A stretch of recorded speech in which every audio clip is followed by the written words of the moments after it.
Want to study in Germany? Then Excella is the best option. Admissions with scholarships available. Call 9881 96666.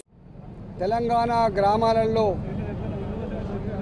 14-16 గంటల పాటు పనిచేసేటువంటి గ్రామ ప్రజానీకానికి సేవలు అందించేటువంటి గ్రామ కార్యదర్శులు, పంచాయతీ కార్యదర్శులు సమ్మె చేస్తూ ఉన్నారు. 2019 ఏప్రిల్ మాసంలో ఉద్యోగాల నోటిఫికేషన్లో పాస్ అయి నియామకాల పత్రాలు పొందిన వాళ్ళు, ఏ ఉద్యోగైనా నియామక పత్రం పొందితే 2 సంవత్సరాలు మాత్రమే ప్రొహిబిషన్ పీరియడ్ ఉంటుంది. కానీ గ్రామ కార్యదర్శులకు మాత్రం 3 సంవత్సరాల కాలం పాటు ప్రొహిబిషన్ పీరియడ్ అని చెప్పి పెట్టింది. గ్రామ కార్యదర్శులు గ్రామాలలో హరితహారం కానీ, పారిశుద్ధ్యం కానీ ప్రజలకు అందుబాటులో ఉండే సేవలు అందిస్తూ ఉన్నాం. మేము మా సేవల వల్ల, మా పనితనం వల్ల దేశంలో మీకు అనేక రకాల అవార్డ్స్ వస్తూ ఉన్నాయి. ఈ చిన్న ఉద్యోగుల పట్ల ఏం వివక్ష అని చెప్పి మాకు కూడా 3 సంవత్సరాలు కాదు 2 సంవత్సరాలు పెట్టమని చెప్పి కోరింది. కొండ నాలుకకు మందేస్తే ఉన్న నాలుకకు పోయినట్టుగా 3 సంవత్సరాలు ఉన్నటువంటి పీరియడ్ని 2 సంవత్సరాలు తగ్గించమని చెప్పి కోరితే 4 సంవత్సరాలకు పెంచింది. ఈ సంవత్సరం 4 సంవత్సరాలు పెంచిన తర్వాత కూడా ఈ సంవత్సరం ఏప్రిల్ 6వ తారీఖు లోపు వీళ్ళకు పర్మనెంట్ ఉద్యోగాలు కల్పించాలి. కానీ ఎంత మూర్ఖ ప్రభుత్వం అంటే, ఇవాళ అనుకున్న ప్రకారంగా, మాట ఇచ్చిన ప్రకారంగా, అగ్రిమెంట్ ప్రకారంగా 2023 ఏప్రిల్ 6వ తారీఖు లోపు వీళ్ళకు పర్మనెంట్ ఉద్యోగులుగా పత్రాలు ఇవ్వాల్సింది పోయి, గుర్తింపు ఇవ్వాల్సింది పోయి, వాళ్ళు ఇవ్వకపోవడం వల్ల సమ్మె దిగితే ఇవాళ ప్రతి ఇంటికి నోటీసులు అంటిస్తాను, కుటుంబాలకు భయభ్రాంతకు గురి చేస్తాను, మీ ఉద్యోగాలు పోతాయని చెప్పి బెదిరిస్తాను. కేసీఆర్ గారు, నువ్వు చక్రవర్తివి కాదు గుర్తుపెట్టుకో, నువ్వు రాజు కాదు గుర్తుపెట్టుకో, ప్రజాస్వామ్యంలో ఉన్నామనే విషయం మీరు మర్చిపోతున్నారు. ప్రజల ద్వారా అధికారం సంక్రమించిన విషయం మర్చిపోతున్నారు. ఇవాళ నువ్వు ఇచ్చే డబ్బుని ఇంటకెళ్ళి ఇస్తలేవు, నీ సొంత సంపాదన ఇస్తలేవు. ఇవాళ ప్రజలకు సేవలు అందించే ప్రభుత్వ ఉద్యోగులుగా పత్రాలు పొందిన వాళ్ళకు పర్మనెంట్ ఇవ్వమని చెప్పి అడిగితే బెదిరించడం అనేది మంచిది కాదు. ప్రజలతో పెట్టుకునే ప్రయత్నం చేస్తున్నావు, ఇవాళ సంఘాలతో పెట్టుకునే ప్రయత్నం చేస్తున్నావు, ఉద్యోగులతో పెట్టుకునే ప్రయత్నం చేస్తున్నావు. సందర్భం వస్తే కర్రు కాల్చి ఎట్లా వాత పెట్టానో తప్పకుండా వాత పెట్టే రోజు వస్తుంది. ఇట్లనే ఆర్టీసీ కార్మికులప్పుడు కూడా గిట్నే చేసినావు, 39 మంది సావులకు కారణమైనవు, వాళ్ళ ఉసురు పోసుకున్నావు. ఇవాళ ఆర్టీసీ ఇలా ఏడుస్తూ ఉంది. మున్సిపల్ ఉద్యోగులు కూడా సమ్మె చేసిండ్రు.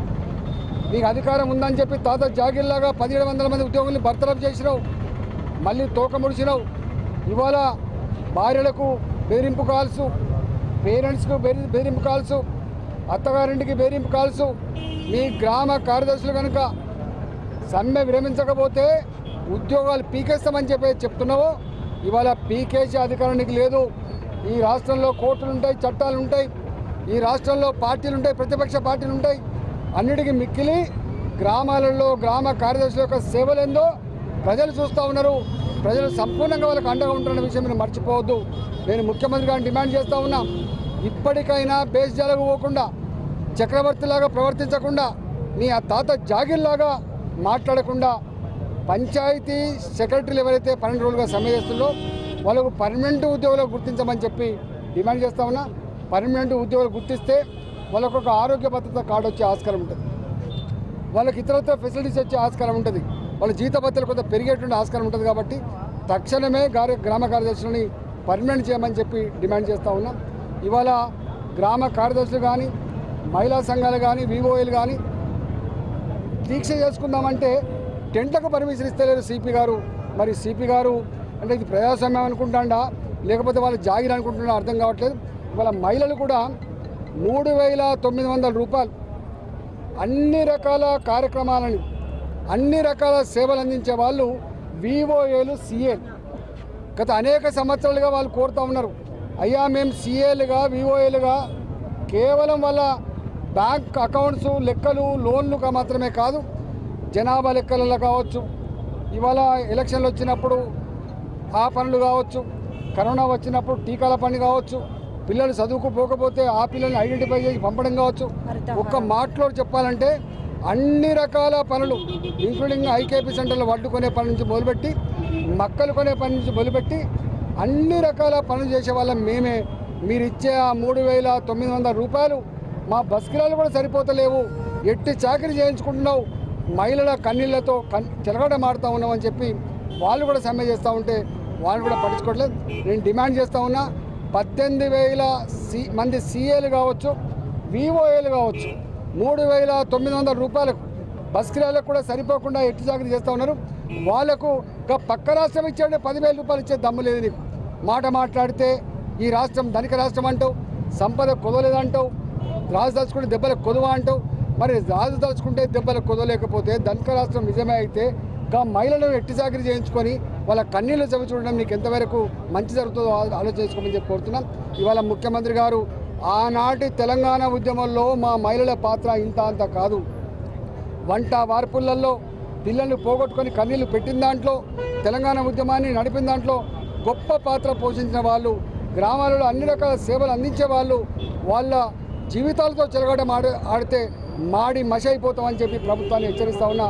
ఈ ప్రభుత్వం తక్షణమే బేజాలకపోకుండా మహిళా వివోఏలతో సీఎలతో చర్చలు జరిపి ఆ సమస్య పరిష్కరించమని చెప్పి కోరుతా ఉన్నా.